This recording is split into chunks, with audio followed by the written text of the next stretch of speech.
नमस्कार, news 24x7 India में आपका स्वागत है। मैं हूं आपके साथ मालविका चौहान। आइए नजर डालते हैं आज की खबर पर। खबर ग्वालियर से। किरण उर्फ रितु पुत्री रामा सिंह शर्मा ने कुटुंब न्यायालय परिसर में किया अपने पति बलराम दीक्षित पर जानलेवा हमला। इंदरगंज थाना क्षेत्र के अंतर्गत कुटुंब न्यायालय में अटेर के रहने वाले बलराम दीक्षित की पत्नी भिंड की रहने वाली किरण उर्फ रितु ने कुटुंब न्यायालय में किया जानलेवा हमला। जी हां, आपको बता दें, ग्वालियर कुटुंब न्यायालय में 18 तारीख को अपनी केस की पेशी कराने आए बलराम दीक्षित पर उनकी ही पत्नी ने जानलेवा हमला कर दिया और किरण के साथ एक अज्ञात महिला आई हुई थी। वह महिला बलराम दीक्षित की हत्या करना चाह रही थी। जब वहां के लोगों से यह जानकारी प्राप्त हुई तो बलराम दीक्षित को बताया गया कि आपकी पत्नी वह महिला आपके साथ कोई दुर्घटना कर सकती है। जब बलराम दीक्षित के साथ मारपीट हुई तो नजदीकी थाने में उन्होंने इसकी शिकायत की। किरण उर्फ रितु अपने पति की हत्या कर संपत्ति को हड़पना चाहती थी, जबकि वह एक शिक्षिका है वर्ग 3 की।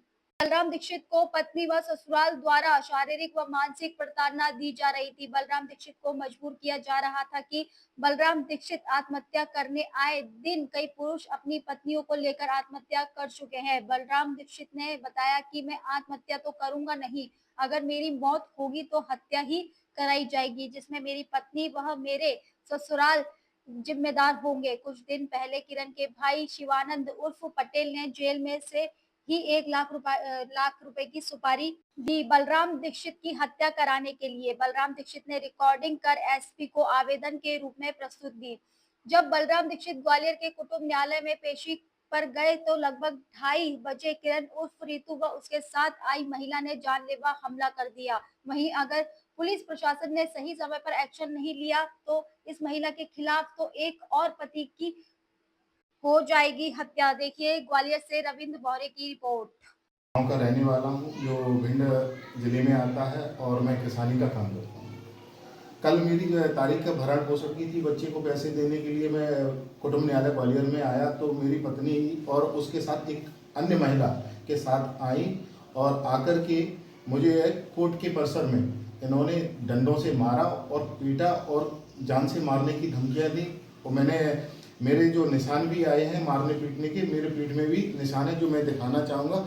मेरे साथ कई दिनों से मेरी पत्नी मेरी जान लेना चाहती है और उनके भाई भी मेरी हत्या करवाना चाहते हैं। सिर्फ प्रॉपर्टी के लिए 50 लाख की डिमांड होती है। मेरा तलाक भी लगा हुआ है 2018 से। मुझे काफ़ी प्रताड़ित किया जा रहा है, शारीरिक और मानसिक। मैं तो यही कहूँगा माननीय राष्ट्रपति महोदय और प्रधानमंत्री से यही कहेंगे कि आए दिन पुरुषों का जो शोषण हो रहा है, आज मेरा भी उसी में नंबर आ चुका है। ये मुझे कई बार जान से मरवाने के लिए प्रयास कर चुकी हैं और जेल में भी अपने भाइयों द्वारा 1 लाख की सुपारी दी है, जो मेरे मोबाइल में रिकॉर्ड भी है। मैंने पुलिस के पास जाता हूं तो पुलिस कह देती है कि क्या कर सकते हैं, इसमें महिला है, तो महिला के नाम से मेरी कोई कार्रवाई नहीं होती है। अब एक अभी फिलहाल में एक केस आया था अतुल सुभाष। लगता है मुझे ये बार बार प्रताड़ित कर रही है। मैं आत्महत्या तो करूंगा नहीं, अगर जो कुछ भी होगा मेरी हत्या ही होगी, जिसमें मेरी पत्नी मेरे ससुराली जन जिम्मेदार होंगे, जिसमें राम सिया और उनके 4 बेटे और उनकी एक बहन रमन जिम्मेदार होंगे। जो मेरी अगर हत्या होती है तो यही लोग जिम्मेदार होंगे। इन्होंने मेरा घर परिवार पूर्ण रूप से बर्बाद कर दिया है सिर्फ पैसे के लिए। और मेरी पत्नी के लेटर भी मुझे घर पे प्राप्त हुए थे जब मेरा केस नहीं हुआ था। फिर केस होने के बाद इन्होंने टेक्स्ट मैसेज के माध्यम से मुझे जान से मारने की धमकी दी है और ये इनके कई अन्य लोगों से अफेयर भी उसमें दिखाई दी है कि मैं अन्य लड़कों से प्यार करती हूँ, मैं तुम्हें जान से मार दूँगी।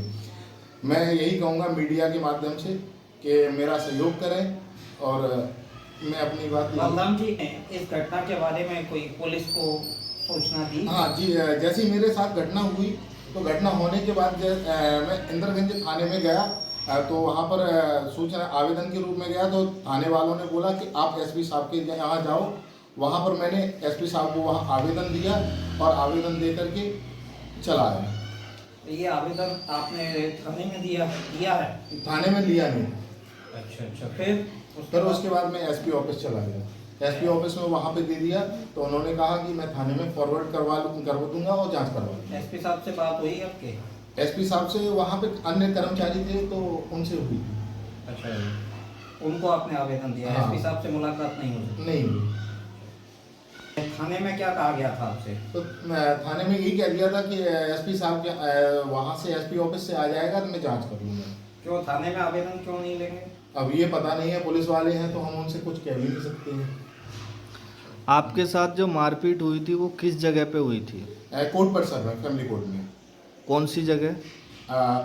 फैमिली कोर्ट के वही परिसर में अंदर हुई थी, जो गैलरी में इन्होंने मेरी पत्नी व एक अन्य महिला जो जिसको मैं जानता नहीं हूँ, वो बहन बता रही थी, पर उनकी बहन को मैं जानता हूँ, वो साथ में आई तो इन्होंने मुझे घेर के मेरे साथ एकदम मुझे भी पता नहीं था, इन्होंने आके पहले घेर लिया, घेर के डंडों से हमला कर दिया।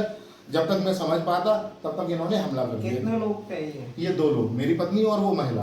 तो और साथ में ये भी कहा कि अगर मुझे रुपए नहीं दिए तो मैं तुम पे बलात्कार या छेड़छाड़ के कई आरोप लगा दूंगी।